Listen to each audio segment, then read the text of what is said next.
భక్తులతో కలిసి నువ్వు వేషాలు వెయ్యవు కదా? అయ్యో, అలా ఏం చెయ్యను నాన్నగారు.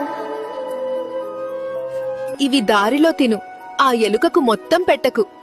సరే అమ్మా. అల్లుడు, నిన్ను ఇబ్బంది పెట్టిన వాళ్ళ లిస్ట్ రెడీ చెయ్యి, చెప్తా. పర్లేదు మామయ్య, నేను చూసుకుంటాను. నాన్న, ఇదిగో, ఇవి దారి ఖర్చులకి ఉంచుకో. సరే అత్తయ్య. జాగ్రత్తగా ఉండు. నెక్స్ట్ మంత్ నేను వస్తున్నా అని చెప్పు వాళ్ళకి. అన్నయ్య, వచ్చేటప్పుడు నాకేమైనా తీసుకురా. వాళ్ళ కోరికల లిస్టు తెస్తాలే, కలిసి తిరుద్దాం. ఏరా, బ్యాగ్ సర్దావా? సర్దేశా బాసు. వచ్చేస్తున్నా ఫ్రెండ్స్, ఇక 11 రోజులు గుమ్మేద్దాం.